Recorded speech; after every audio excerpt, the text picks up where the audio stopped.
attention, make sure you use the word sex. And wanting to make a compelling series here at Rutgers, as I was tasked to do, I'm using that advice. The coincidence of our names was a definite factor as well. So since then, our correspondences have been nothing less than witty and fun. And of course, all the speakers I've corresponded with to date, I can honestly say that Dr. Zimmerman gives the best email ever. But, don't take that the wrong way.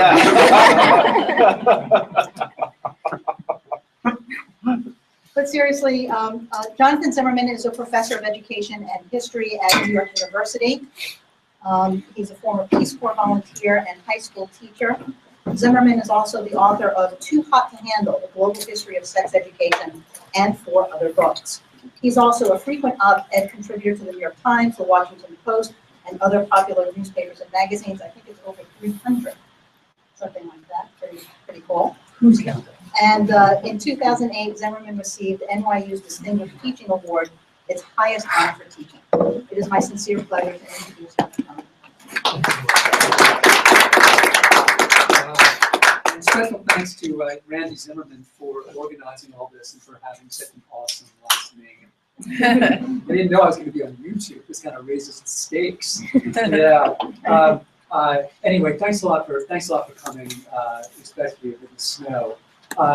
You know, I wrote this book a couple of years ago because that's how these things work, right? If something comes out in 2015, you didn't write it in 2015. So it's kind of ancient history for me, and I've gone on to other things, and I had to read it again last night, which was painful. But what I decided to do, and what I often do if I'm giving people to talk about a book, is not tell you what the book says, because that will bore you, and then inevitably bore you. What I'd like to do is to tell a story about the book. That is, a story about how I went about doing it and why, and especially what surprised me. If you were one of my students, which doesn't look like any of them were, you would know that one of the things I repeat, and as you know, professors repeat everything, just like parents. One of the things I repeat is, what's surprising you here? What is surprising you? To me, that's the most important question. If you're not surprised by what you're doing, well, you are just playing out the string, right? You're just confirming your expectations, and that is going to bore you. So I thought I'd tell you about what surprised me in doing this project.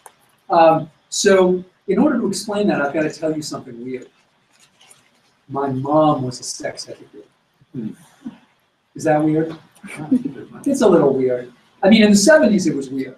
Okay, Mom was absolutely ahead of her time. When I was in 10th grade, so this would be like 1975 or so, she comes back with this big box of condoms from work, and she says, I don't know what you and your friends are doing, but if it involves that, it's going to have to involve this. Now, I think today in certain middle-class circles, that wouldn't seem as revolutionary as it was in 1975. I mean, we did the same thing with our daughters, right? But it was NBD, right? In 1975, it wasn't.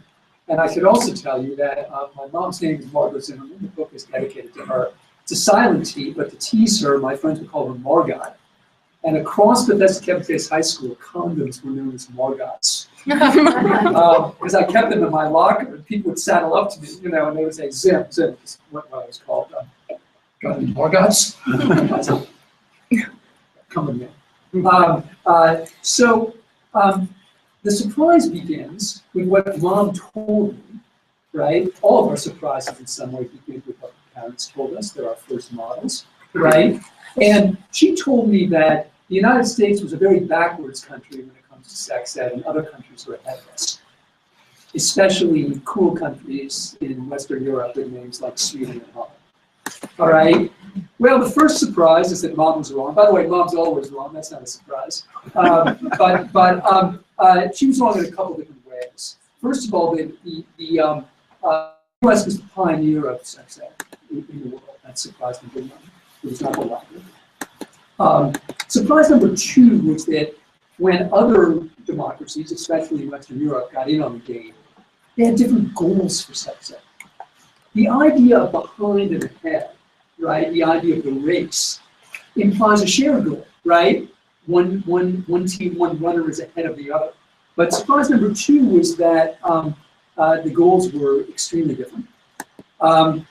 Surprise number 3, frankly, was how little sex ed there is. That was the real challenge in the book. Look at the book, it's really small, right? It's like, great Jewish sports heroes, great Italian war victories, sex ed around the world, right? Okay, the famous short books of human history, all right?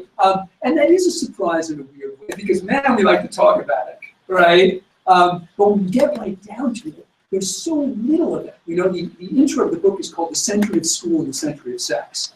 Because the 20th century arguably was both of those things. It was certainly the century of school. Check this out. When I was born, half of humanity entered a formal educational institution. Half. And now it's 94%. I'll graduate, goes to the primary level, right? But the spread, the now ubiquity of formal education institutions around the world, in 500 years' time, I think, except for the women's revolution, that will be the dominant fact of my life. Those will be the 2 dominant. They are connected. We'll get to that. Right? The women's revolution, the fact that school as an institution had been half, right, and now it's everywhere. So it is a century of school, or it was. And arguably it's a century of sex too. Massive change in sexual mores, sexual configuration, sexual expression, right? But sex and school don't play nice, all right, at all. It's a century of school and the century of sex, but not the century of sex ed, because there isn't any, right? Even in places that like to brag about how much there is, and we'll get to that. So that was surprise number 3. And surprise number 4 is the reason. The reason, friends, is this thing called globalization.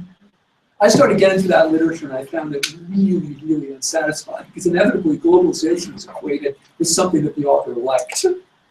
Liberalization, cosmopolitanism, such garble, right? You know what? Globalization is the reason we don't have sex ed, right? It's the massive movement of people and ideas across borders. So just to review very quickly, here are the 4 surprises. Okay, number 1, U.S. was the pioneer. Number 2, when other countries got in on the act, right, they had very different goals, right? It wasn't ahead or behind. It wasn't actually a race at all. Number 3 is how little sex ed there's been, even in those countries' monologues like Sweden. And number 4 is the reason for that, which is this thing called globalization. So I don't like to talk, even though it might seem otherwise. So I'm going to try to keep this as condensed as I can, because obviously what I want is to hear from you. So first surprise, U.S. being a pioneer. I thought about it, which one never actually does. All right, I wouldn't have been surprised. And the reason is the U.S. was the pioneer in mass higher ed, right? And by higher ed now, I'm talking about secondary ed too, right? So we pioneered first the mass primary school in the 19th century, and then the mass high school in the 20th century. By the 30s, half of adolescents are going to high school. And there were major reasons for that, of course, is they couldn't get work because it was the Depression. All right, and by the 50s, the majority of them graduate, and that there is no other country that's true. I mean, no other people, right? We were just way, way ahead. And sex ed is associated with adolescence; it always has been, right? So if I thought about it, it would have made sense that sex ed would also be born in the place where the mass high school was born. But the timing is really important. It began in the early 20th century amid outbreaks of VD in cities like Chicago and New York. The short story is that middle-class men were patronizing prostitutes, which has always been a major conflict, going home and infecting their wives. And this created a panic and a crisis. And of course, it had a profoundly racialized, and to our sensibilities, racist dimension. If working-class people or people of color were doing this, it wasn't so worrisome. Right? But if it started to affect white middle-class Protestants, that was a real problem, right? It was race suicide. STD is associated with infertility, as you know. People knew it then too, right? And so this created a huge panic. Here's what's interesting. Precisely the same dynamic, that is, STDs and prostitution, was happening in cities like Berlin and Paris and Rome. And at the same time, creating all kinds of concerns and worries there. But their solutions typically aren't educational ones. The solutions there would be something out of the legal realm. Either we're going to, quasi-legalize prostitutes and inspect them medically, or we're going to try to bring down the boom and interdict it more strongly, right? But the answer in the United States was education. So just a typical thing from the sex educator in 1910, After a great many years of trying this and that, we finally recognize the whole situation will never be improved until there's a change in the education of the people about sex. We cannot do much with the adults. The hope lies in the next generation. In the kinder, the children. I'm all about the children. That's me. All right, I'm all about the kids. Right? Wouldn't you love it just once if some politician got in front of the podium and just said, "Oh, I just fucking hate kids." You know, just for something different. You know? So we're all about the kids, but most of all, we're about education as a solvent here, as a solution to the problem. Everyone's got the problem, right? But we did invent an educational solution to it. Now, the VD thing is one problem. The other problem is the 1920s and the silver screen. Right? We've got Greta Garbo, we've got Rudy Valentino, neither of those people are American, by the way. Okay, but they're doing things on screens that kids have never seen, all right, on a screen. Then there's that little metal box that we start to drive around in called an automobile, okay? If anyone tells you America's not different from other countries in its history, just look at the car numbers. By the end of the 20s, there's one car in this country for 5 people. In the UK, which is the most car-crazy place in Europe, it's 1 out of 300. Okay? I don't know if there's a God. I really don't. But if there is, my guess is she or he did not decree that millions of people in the United States would have their first sexual experience in an automobile. Okay? But they did. They absolutely did. Right? My favorite book on the history of American courtship, Bette Bailey, From Front Porch to Back Seat. That's the title. Perfect title. Right? And it captures this exactly, right? Before the car, right? You got to go to the front porch, right?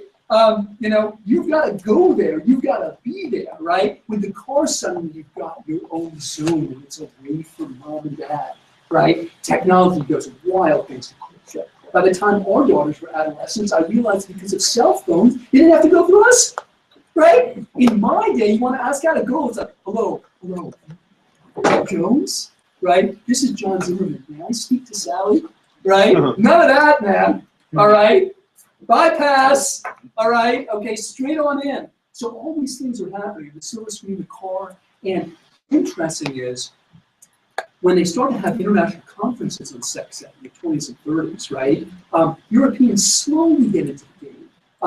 But there's a really interesting moment at the first international sex ed conference, which was in Finland, you know, in 1927, where Europeans say, you know, you Americans, we're really impressed with all the educational stuff we're doing, but the problem is you've got these movies they're exacerbating the problem, right? So you're making the problem with these movies, right, showing people doing all sorts of nasty stuff on the screen, right? And then you're trying to interrupt it with this education thing. How about just not doing the movies? Right? And this American delegate, he gets up and he says, look, we don't like it. And he says, we acknowledge that too many young Americans are petting in automobiles. And then the account says, the European delegates replied that they did not understand what petting meant. And I've always had a hard time with that one too. What is that? Right? Anyway, overall in the U.S., in Europe during this time, sex ed develops much more slowly. Sigmund Freud wrote 2 pieces about sex ed in his life, one in 1907 and right in the 30s when he died. And the one in 1907 is why there wasn't sex ed, and there is almost none. That's Frederick Freud can predict what it is. You know, he says, okay, kids are sexual beings, parents lie to them, and that F's them up in all kinds of ways. And tell them all kinds of ridiculous stories, and Freud loved the stories. You know, he loved the stories. The stork, by the way, you've got the stork on 5 continents. Nobody knows why. People have written big books about it. Some people think it's because I don't know, like a heron in the mouth, stork looks like a baby or some such thing. But the stork is everywhere. But there were others too. In China, you get fished out of a river. And in the UK, you get you're found under a gooseberry bush. And in Germany, you're shit out. You're excreted like feces. As you might guess, Floyd had a really good time with that one, right? And he says, so look, schools should try to correct these lies, right? But he's sanguine about it. He says they probably won't. And here's why: religion. He says religion has too much sway over the schools, and in most parts of Europe, religion did have sway over the schools at the time. And he writes in 1907, A priest will never admit that men and animals have the same nature. Okay? Now here's the great irony of the early sex ed school. Sex ed actually did stress animals. It just left out the people, right? The birds and the bees, right? See, the idea is that you want to teach about reproduction, but you don't want people to be interested in it, which goes counter to all the other stories that progressive education was telling at the time, that we want to involve the kids in their learning, make them interested. Or, remember, learning by doing? Right? This is like learning by not doing, okay? So we don't want that. So the answer is, just teach about reproduction without people, you know? Start with plants of pollination and this or that, and then inevitably, like frogs and rabbits, because rabbits do it a lot. Right? So, you know, the science is plant and animal science. We can explain sex without actually explaining the human part. And this creates all kinds of great stuff for historians to read about. I mean, we could do this forever because it's hilarious. But my favorite one comes from Wales. A kid asked teacher if babies, quote, grow the same way as seeds and plants. Because teacher is done school. And teacher says, oh no. Babies grow more like chickens hatch, only it is not nearly such a beautiful process, and I don't want to talk about it now. Kind of sums up everything. So here's one of the first big ironies, I think, historically. Freud thought that studies of plants and animals are going to lead to kind of like this frank, matter-of-fact acceptance of human sexual nature. But in practice, actually, sex ed did the opposite, right? Plant and animal sex is like natural and positive and cool, and human sex is real. Okay, now why? Freud is right and wrong, okay? Part of it really was religion. He wasn't wrong about it, okay? Pope Pius, what was it, the 9th, he did a whole encyclical about the evils of sex ed. This would be 1929. But Freud was wrong too, because it wasn't just religion. So even like the socialist parties in Austria and Germany that are expressly anti-clerical, they're not into sex ed, okay? And as other institutions start to secularize, they don't want sex ed either. The problem isn't just religion. You know what it is? It's democracy. The more that people can express their will, the more they can express it against sex ed. And the guy who taught me this, believe it or not, was George Bernard Shaw, okay? You know, Randy said everyone likes talking about sex, but one of the fun things about this book is everyone has an opinion about sex and sex ed. Everyone does. So there's like a Forrest Gump aspect to books, like, ooh, there's Sigmund Freud. Well, I kind of predicted that. Ooh, George Bernard Shaw, right? That's pretty cool. Well, Shaw gives this speech in the late 20s to a bunch of sex educators, and he's a supporter of sex ed. That's why he's there, and he says, look, you got a problem, he says. He says, sex educators assume that what makes for liberty in one thing will make for liberty in all things. And he says, get off it. He says, do not think that our particular morality can be imposed on the whole nation. And do not dream that that liberality is inherent in democracy. The more the people at large can influence government, the more they will restrict sex education. And at the very end of his life, Freud writes his second and last piece about sex ed, where he says that Shaw is right. If you read anything about Freud, you know that he ran away from the Nazis after their Anschluss in Vienna. Remember, Vienna had more Jews than any part of the world. All right. And the story of just in Austria, believe it or not, they still tell the Sound of Music story. Hitler's first victims. Yeah, it's like I've seen those grainy black and whites of the Auschwitz. It really doesn't look like much of a, there's a little merchant, or a takeover. Yeah, it looks more like a party. Right? And Freud ran away from that. Okay, he ends up in England and he gets cancer of the jaw, which is one of the worst ways to go. And he writes, observing sex ed, or the lack of it, he says, quote, the prophylactic effect of this liberal measure has been vastly overestimated. And man, that's rich. When I found that, the prophylactic effect, I wanted that to be the title of my book. And my editor over here at Princeton, she's like, John, that's a shitty idea. All right. And he was right, of course, right? But it does work really nicely. He says, children are not ready to sacrifice the theory of the story. And their parents aren't either. Right? He still wants sex ed, right? But he understands the problem isn't just like nasty, clerical, religious people, right? It's mom and dad. it's voters, it's citizens. Now, moving very quickly after the Second World War into the Cold War, the U.S. retains its kind of lead after the Cold War in world sex ed by renaming it as family life education and making it into a Cold War imperative. So Americans go around the world with slogans like "Family strength is world strength." We will make the warring countries into a family of man, household of the world. All right, you can't make this stuff up, by the way. All right, and family life education is a reformed version of the Yoga concept because it does start to talk about people doing it.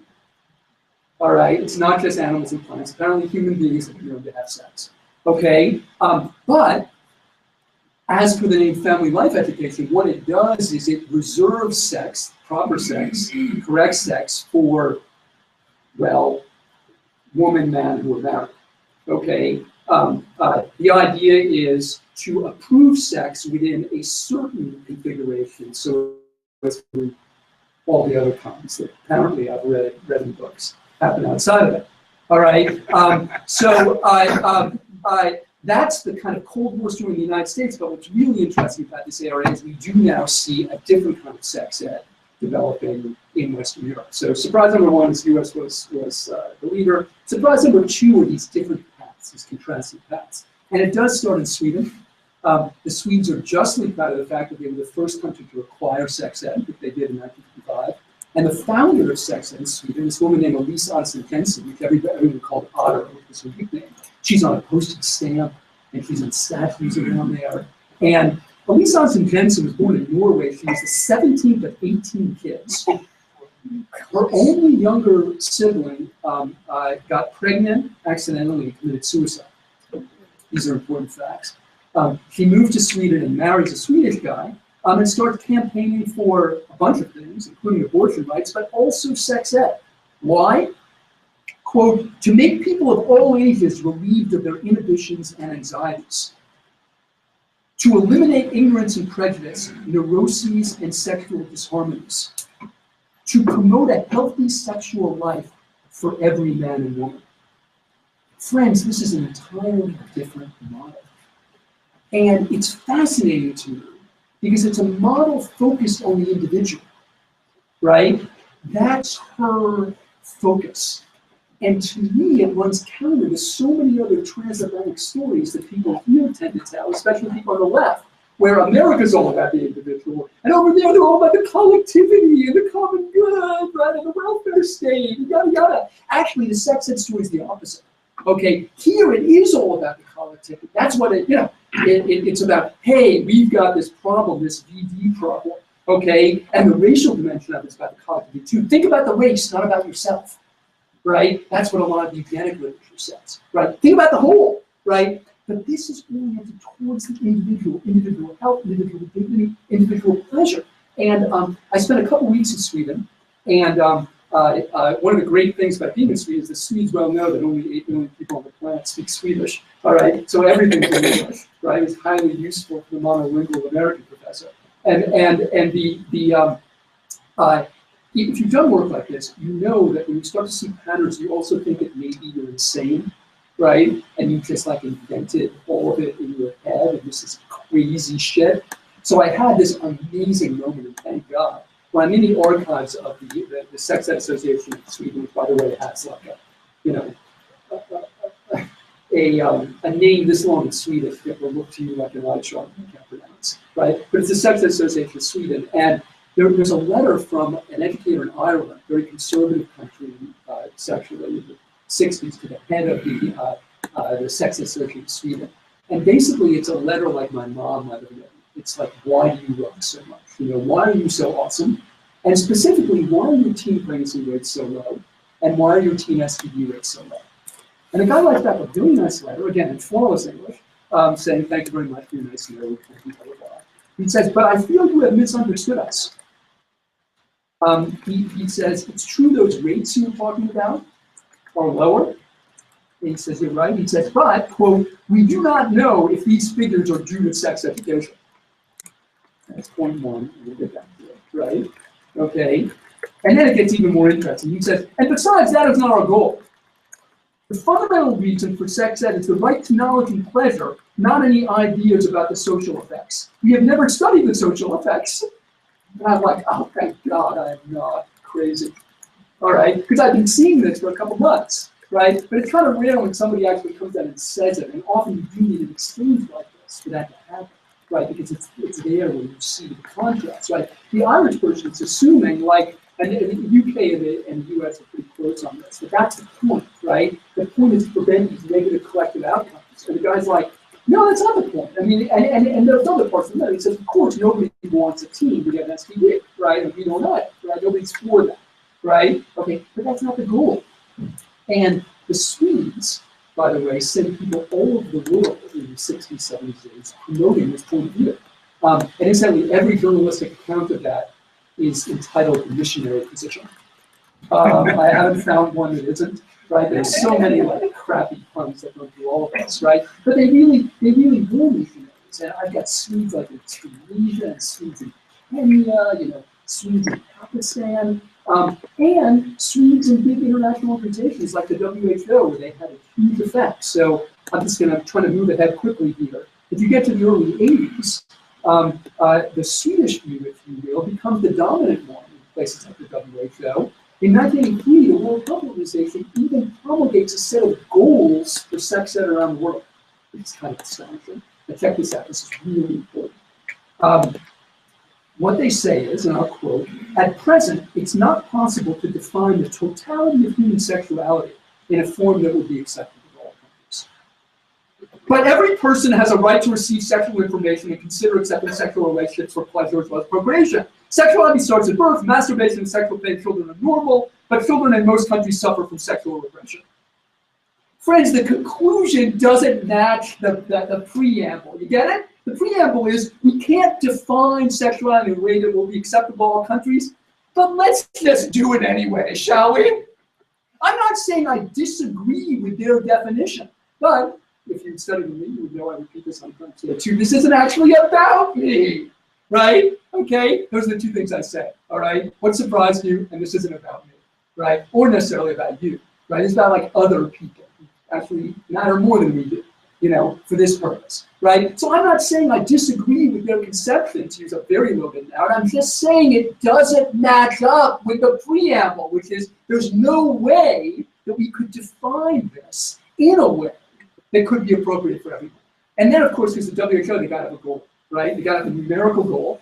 And here it is. By 1995, in every country, 80% of people, quote, will have the opportunity of leading an emotionally satisfied sexual life. To which Zimmerman says, WTF? I mean, first of all, the 80%, not 81, that would be too ambitious, right? And 79, some of us are short, right? 80%, right? And then an emotionally, what the hell is that? Look, I'm not contesting that you have an idea of what that is. I'm sure all of us do in some way implicitly. I'm just contesting the idea that given what we know about the globe and diversity, that idea could in any way be normative or shared across all these differences. How could it be? Well, you know what? It isn't. All right? And we find that out, and here's my conclusion. I'm going to move into why there's so little in globalization surprises. With the advent of AIDS, of HIV and AIDS.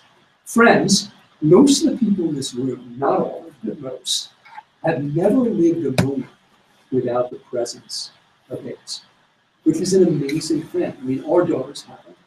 And I think it's really hard if you didn't live through this to appreciate what it was and how it changed everything. Look, I went to Columbia in the late 70s, and every year I lived with somebody who died. Just think about the history of the disease, right? Think about when it happened, and you didn't know, right? So if you're a kid who has some money and grades and is gay, going to Columbia makes a lot of sense in the late 70s. You just didn't know you were going to die, right?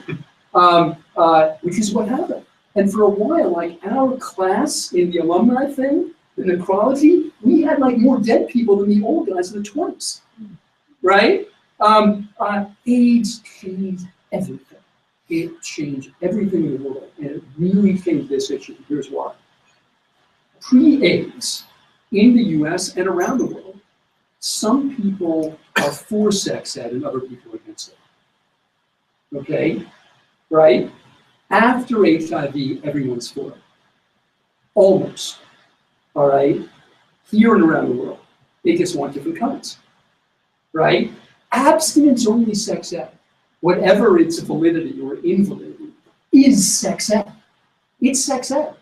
And it's brought to you by people who pre-HIV felt that the entire subject should be verboten in schools. I think it's easy to forget what a concession abstinence-only education represented and represents on the part of conservatives in this country and in the world. Okay? So the question no longer becomes, should we have sex ed? Right? The post-HIV question is, what form should it take? And boy, that brings out the differences. Okay?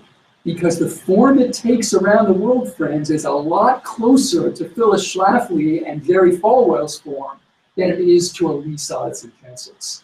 You better believe it. Let's do Ghana, because I do Ghana on TV summers. Okay? Just to give you a flavor of what sex ed looks like in most parts of the world, here's a textbook. I'm just going to quote the textbooks. The biological aim of sex education is to vindicate the existence of our God. The religious restrictions are strict, but they protect a person from a lot of problems. Here's another textbook.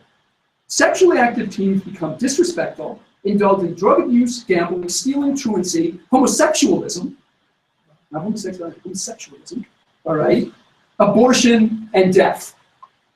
But there's some bad shit too, right? Not all peaches and cream. All right. And here's another one. Young men must resist the lure of internet pornography. If they cannot, they must turn to God in prayer. These are in sex ed textbooks. Okay. Now, Ghana didn't have sex ed before HIV. Okay. No country in Africa that I've been able to find except South Africa did. Okay. Almost all of them do now. Almost all of them, and again, South Africa is a big exception, look a lot like this, okay? Both the melding of religion and a certain kind of hygiene, okay? And obviously the absolute prohibition on all kinds of sexual activity that happen outside of marriage. And what you have to imagine is those people moving, because they do. That's what globalization is, right? You know, London has a massive Ghanaian community, and now the Bronx does too, right? Go to a Yankee game and walk 3 blocks from Yankee Stadium. We all meet, all right, the Ghanaians of New York, right? Idris Elba, the actor, right? Okay, he's British now. He was, all right, he was Ghanaian, right? And you have to imagine people going all over the world, which is what they've done, and bringing these very distinct, not universal, distinct ideas about sex and sexuality with them. And what that does is it makes sex ed a huge point of contention in every country, most of all in Sweden, right? Why? Because check it out. Sweden, now there are about 10 million people, 1 million were born in another country. Sweden is now fractionally more of an immigrant society than America. One of the other things Mom used to tell me was that the Swedes have it sort of easy because, like, they're all related to the same, like, 1,000 Vikings or some such thing. That was a little bit of a distortion too. Okay, but, all right, it's become massively diverse in ways it never was. Okay, the same goes for almost every Western democracy. Okay, and that's what's made sex ed so contentious. So in the UK, the Islamic Society United, starting in the 1990s, they released a statement saying that sex ed reflects the decadence of European communities. They especially object to mentions of gay and extramarital sex in sex ed. And their leader gives an interview on TV where he says, in our culture, I'm going to underscore that word, adultery is condemned by stoning to death. So in the UK, they unite with these white Tories in Parliament to restrict and in some places eliminate sex ed. And by the way, every account of that, what I just described, that Little Alliance, must be headed by strange bedfellows. I've never found a newspaper account that doesn't say strange. And it's everywhere. It's in Holland too. Most people don't know that there are conservative white Protestants in Holland. There are these Pentecostals. They live mostly outside of places like Amsterdam and The Hague. all right, suddenly they're buds, right, with these immigrants from Morocco, right, with whom they agree about, by the way, almost nothing else, including immigration itself, right? But on this question, all right, brothers and sisters under the skin, all right, you bet, right? And, you know, other things make it more contentious too, including the fact that the communist world became unglued, right? That also created what Shaw would have called more opportunity for democratic voice, all right? Okay, and, you know, here's one of the democratic voices in Russia. This would be the head of the Orthodox Church, the Moscow Patriarch. Children, the enemies of God, enemies of Russia for hundreds of years have tried to conquer our native land with the help of fire and the sword. Now they want to do so with sex education. This is in response to some like UNESCO proposal to help them with sex. That limits things, all right, everywhere. Everywhere it limits things, okay? The most recent one was up in Toronto in Ontario, and this was like crack for me, okay? Because it fit the themes of my book so well. It generated lots of op-eds because, you know, Ontario, somebody proposes a new sex ed curriculum. It's more explicit. It includes mention of sexting, all right? And if you go to the Facebook page, Parents Against Sex Ed in Ontario, right, you'll find some old-line evangelical Christians, but the guy in charge is a Muslim guy from Kuwait. But we all want it both ways now, don't we? You do too. You want it both ways. You want to celebrate diversity. You want to put a rainbow and a bumper sticker on your car, right? So long as these little colors do the things you want and agree with the shit you like, okay? If they don't, suddenly there's a huge problem. Oh, you want to be a feminist too? You want young women to be endowed with sexual rights, including the right to sexual pleasure. What if one of those little colors in your rainbow doesn't agree with that? Which way are you going to go? You can't have it both ways, all right? You can't, but we want it. The only constant in all of this, okay, is that sex ed has been minimal and the kids think it's a joke. I mean, the sexting thing was kind of funny to me, right? I mean, we adults are gonna tell them about sexting. Friends, I still have a flip phone. I've never sexted in my life, right? I'm gonna start teaching the kids about sex. Oh, thank you, Professor Zimmerman, for telling me about sexting. What, we can do that? Click, right? I never thought of that, right? Right, what do I know? So the kids think it's a joke, and that's why there are jokes about sex everywhere. It's really fun too. Florida people love this. Right, so just give you a few, I can't resist it. One of them comes from Sweden, which I really like. It starts in 3rd grade, the national curriculum for sex ed. And the joke is the teacher gets in front of the class and says, okay, good morning class, today we're gonna have our first lesson on sex ed. And a boy in front raises his hand, and this is, by the way, how it's accounted in the Swedish press, raises his hand and he says, Miss, can those of us who already know how to fuck go outside to play soccer? And the Swedes are so direct about subjects like this, they actually say it like that in the newspaper. There's one from Mexico I really like too. It's a dad and son, and there are lots of dad and son jokes about sex. They're walking along the street, and the dad says, "Hey, your son, I think it's time we have a talk about that thing that we actually don't like to talk about, that sex thing." The kid just kind of sighs and he says, all right, Dad, what do you want to know? Right? And the joke is always on us. All right? So why? Now I have to conclude, okay? Why didn't this work? Even advocates of it say it hasn't worked. There's so little of it. Why so much resistance? The first is a lack of science about it and quote what it does. Remember, the burden for sex and the burden we place on it is totally different from most subjects, right? The algebra teacher doesn't have to affect what kids do on Saturday night, right? The algebra teacher's job is to help them understand algebra, right? We create a very different version for sex ed, right? Because we say we're going to measure it based on what the kids actually do, right? Well, there's so little of it that becomes really impossible to do.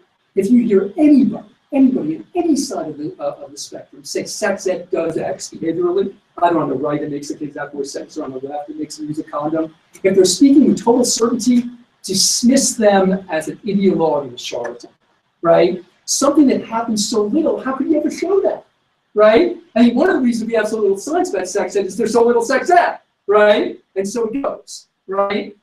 You know, my mom read my book, and she's like, you know, these people who are like sex ed, they're like climate change deniers, you know, or anti-evolutionists. This is ridiculous. Sorry, no, this is ridiculous, and here's why. Climate change is science. We don't know everything about it, but we have an enormous body of scientific knowledge and consensus that human behavior is different. Evolution is science too. In fact, it's at the heart of the life sciences. Okay?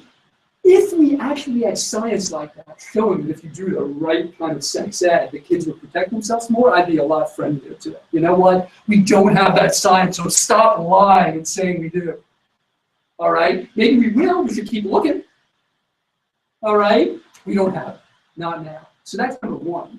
Okay? And just, you know, a really good example, a really good illustration. Take the 3 countries in Europe in 2009 with the lowest teen pregnancy rates. Here what they were. Switzerland, Holland, and Italy. All of them have really different approaches to sex ed. Okay? Holland and Switzerland, very explicit, comparatively, very developed. The Italian one is just terrible. I mean, even the Italians say so. It's awful. Like, you know, half the 14-year-olds think you get AIDS from the toilet seat. It's ridiculous, okay? But their teen pregnancy rate is minimal, which should tell you that this is like not about sex ed, right? So, okay, that's the first point, the lack of real scientific knowledge. I think more interestingly, the limits of school itself. We who work in educational institutions, we don't like to come to this. All right, we're very biased towards school. You know why? Because we want to matter. Most people do, right? So we vastly exaggerate in this realm, especially what it is these institutions can do. We've been surveying kids for 100 years in the US and elsewhere about where they get their sexual knowledge. Okay, and up here is media, peers, and family, and those kind of go back and forth among themselves. And school is like at 4%. That's not where people get their sexual knowledge or information. They get it from peers, they get it from the media, and so for 100 years, like, schools have been asked to catch up with the media. And it's pretty rare that people come out and say this, but I found a high school principal in the US in '81 saying, and I love this, because again, I kept seeing the pattern of really actually talk to it. He says, a 12-minute film script is no match for 2 years of R-rated movies every weekend. The school band plays Stars and Stripes Forever, but the students listen to Afternoon Delight on their cassette radios. And this is going to date me, but you probably don't know what that Afternoon Delight is. A terrible, cheesy pop song of the 70s about people getting in on. And then he says, schools are a, quote, puny David without even a slingshot against the media. And I think in this realm, that's more or less been the case. Also, I would say even more fundamentally, dissent about the nature of this thing called the individual, and whether the individual should get to determine their sexual future, right? Oh, you multiculturalists, you've got to understand that there are plenty of cultures in the world, okay, or members of cultures, who say that the idea of an autonomous adolescent sexual individual is anathema to their faith and culture. I'm not saying they're right. I'm saying you got a deal, all right? And there's enormous dissent about the degree to which the individual, especially the adolescent individual, should be autonomous in these settings. And then last, and now I am going to shut up, this thing called globalization, this rapid movement of people and ideas around the globe. Globalization doesn't mean globalization. Globalization doesn't mean cosmopolitanism. Maybe it can, but not in this zone. And in closing, I found this amazing pamphlet in Sweden put out by the Sex Ed Association, sending it around the world. Okay, and it's called, you can't make this up, A Passion for Rights. Isn't that cool? I love that. A Passion for Rights. And it says, how can a sexuality, reproduction, and health perspective, based on individual rights to sex and sexual pleasure, become a global norm? That's the question. And my answer is, I don't know if it can, or even if it should, but I hope that you will help me find that. Thanks a lot.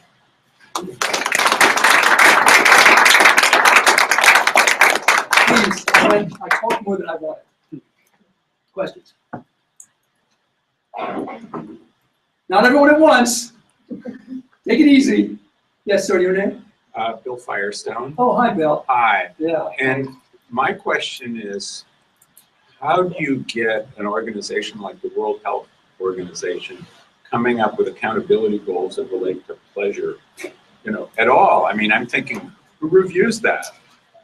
Look, this isn't about, despite what my mom would like it to be, this isn't about science. It uses scientific language. It's about spending public money, and I'm just having trouble imagining, a Swedish Parliament or the UN Security Council saying yes to a set of goals like that. Right. Well, look, I mean, I think it's fair to let's remember that we're not talking about the General Assembly of the UN. We're talking about the WHO, right? My wife's been working with the WHO for several years, and she'll tell you that the physicians and other people in the WHO are hardly representative, right, of the larger spirit of many of the countries from which they come. So I think that's an important factor, And look, I also think you have to remember, I mean, I do this in the book, but I just didn't have time here. I mean, this also comes on the heels of this thing called the sexual revolution, right? There's a big difference between 1969 and 1983 in terms of what lots of viewers around the world, not all, are willing to hear and accept in public about the subject of sex. The sex revolution, we may have exaggerated its effect on sexual behavior, but I don't think you can exaggerate its effect on sexual communication. It was enormous. And it's just gotten bigger since then. I mean, it's amazing to think that adolescents like me try to get their hands on magazines that have pictures of unquote females, right? Okay, there's no adolescent male in America that would do that today because he just goes onto the net, all right? And I'm really glad that stuff didn't exist when I was a kid. I mean, I'm glad Facebook didn't exist, and I'm glad that internet didn't exist. I think I would have watched internet porn all the time when I was 50. I really, really wanted to see it. And I think it would have left me up. I'm really glad it didn't exist. Yeah. Questions? Oh, yes, your name? Nora. Nora. And Nora, you teach here? You study here? I study. So it sounded like you were saying towards the end that maybe schools aren't the place where sex ed happens.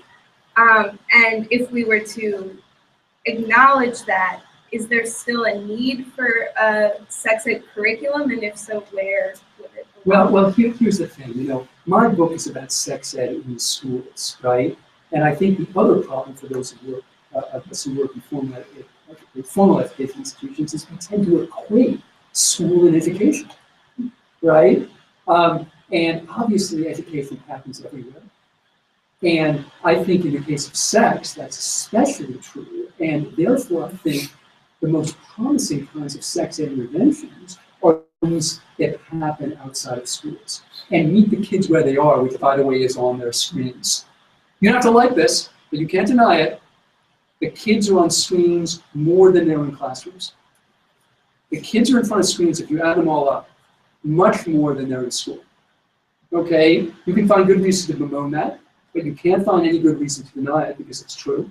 And it strikes me that the most exciting and the most promising sex ed interventions are the ones that, instead of bemoaning that, accept it and try to build on it. So these text messaging services, that are now some state departments of education or health or sponsoring, where you have a question, okay, can you get pregnant the first time? Can you get pregnant when you have your period? What a great idea. Instead of asking your friend who doesn't know jack shit, all right, how about texting somebody who actually does know, and they'll send you a message that's just to you, and most of all, it's in your medium. That's sex ed. It's absolutely sex ed, right? It's just not sex ed that's going to happen in schools. The other thing, in response to Laura's question, I want to emphasize is that my book is also only about state schools, right? Not everybody who goes to school attends a public school, right? And the private school landscape is its own story, okay? And it's a very different story, as you might expect, because there's a different burden. So, some of the Unitarian Universalist organizations, especially Quakers, they've done astonishing things in sex ed that you could never do in public school because your ass would be fired. So there's a guy at Friends Central whose name is Al Bonacci who wrote a book about this, and he teaches sex ed. He's profiled in the New York Times.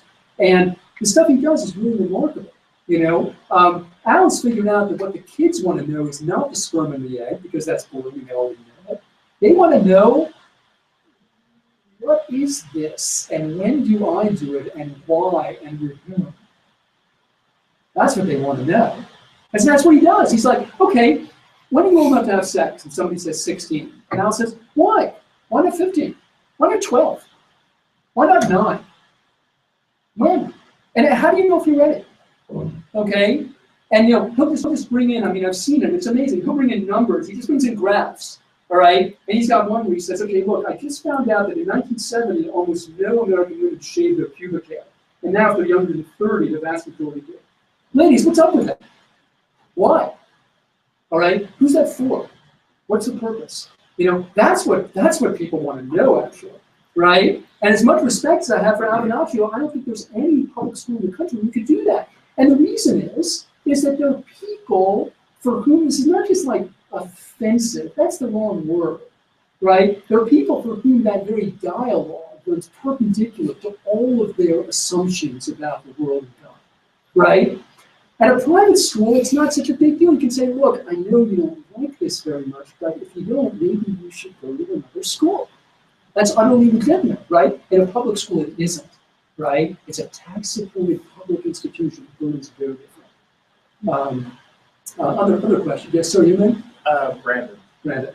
And Brandon, you are a student and lecturer. All right. So I have a loaded question, but it's my favorite kind. Kind of a two-parter. So one, do you have any inkling of why there is a need to have, a sex taboo in society? Because I feel like religion just kind of, perhaps fuels it, but I feel like there's some type of underlying reason that it's part of religious ideas. And also, then I need to bigger questions like why do you have religion to begin with? But the other part. Randy, can you ask a wider question? Picky you things. I want a big picture. Sorry. But the other part of the question is, are there any societies that are historically where historically sex is not a taboo? Well, the second one is pretty easy. The answer is no. A lot of people have tried to find it. Margaret Mead did. That's what coming of age in Samoa was, right? Coming of age in Samoa is, okay, on the Upper West Side, when girls become 16 to 17, they get like really surly and they argue with their moms a lot, all right? And they get all whacked out about this thing called sex, all right? Is that natural? No, it isn't. I went to Samoa and I found this place where they're so much more open and they're so much more cooler than us and they don't make a big deal. Well, I think it's fair to say that most people have gone back and looked at what Mead did, found that she valorized a great deal, because she wanted to find that place, right? Sex seems to be absolutely integral to human behavior, okay? And it's intimately associated with our most profound values about ourselves and ideas about ourselves. So almost by definition, there will be rules and taboos everywhere, right? Because it matters, right? It's about what's most intimate to us. One of the first part of your question, you really do have to go back to Freud. One of the amazing things about this project is just really cornering Freud. It's like, I took a course about him in college. It's an absolutely brilliant course, and I didn't read any of it for 30 years because I was like doing other stuff, right? But I had to go back. This course was amazing. It really does cut to the question. It was taught by this midtown psychoanalyst who arrived in a taxi in a suit. And all of this, like to me, 1991, we thought this was totally amazing. Right? He came in a taxi, right? And he wore this impeccable suit. And in what I think today would be called a violation of every norm of professional confidentiality, every concept in the books, he illustrated with an example from one of his patients. So it was spellbinding. It was an unbelievable experience. And I relived it as I re-encountered Freud. And one of the experiences that was huge for me is he comes in one day and he says, okay, you guys, remember, Columbia still an all-guys school at the time. There were some women in classes. He says, you guys, you go to Columbia, you think you got the world by what's. You think your choices are infinite. Well, I'm here, and Freud's here to tell you that you're wrong. You've got two choices. And he pauses, and this guy was really good. And we're just like, like a great seer, like what's the answer? And he skips a beat and he says, do your mom and dad did? Or don't? There it is, friends. Okay, there it is. The point is that everything you do addresses that primary model. You don't have to think about it if you don't want. It doesn't make it any less true.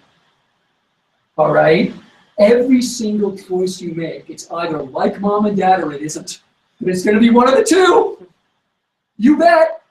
Right?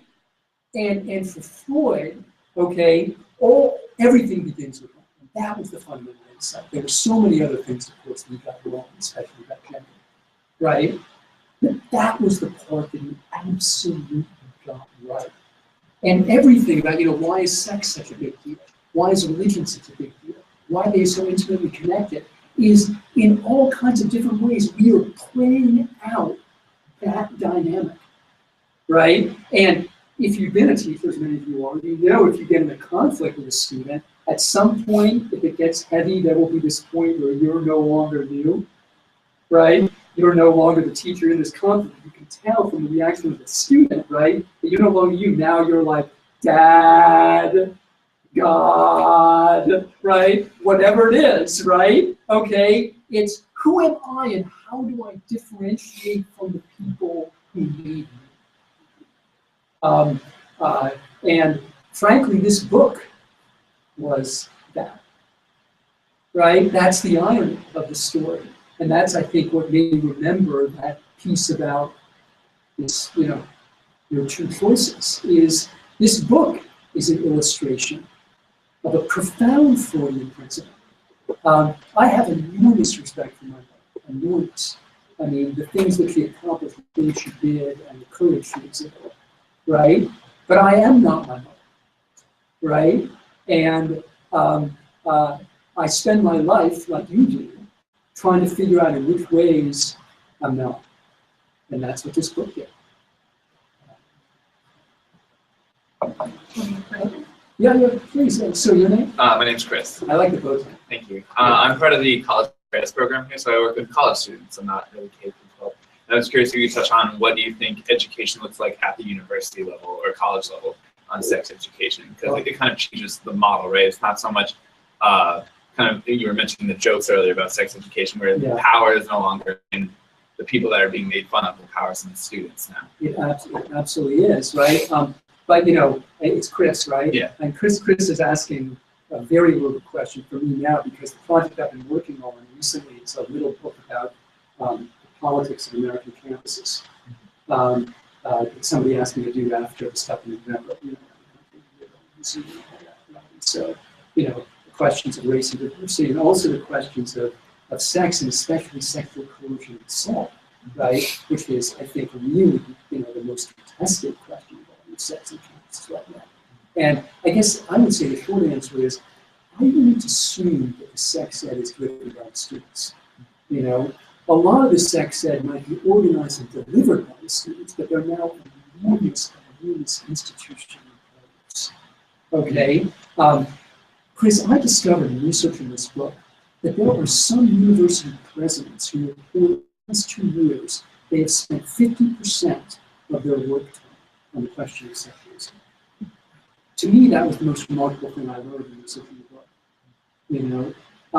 And so sex ed is, again, to use the word of that, intimately connected to all of us, right? I mean, one of the things we have to figure out procedures for adjudicating it, right? But we also have to figure out ways to prevent it, right?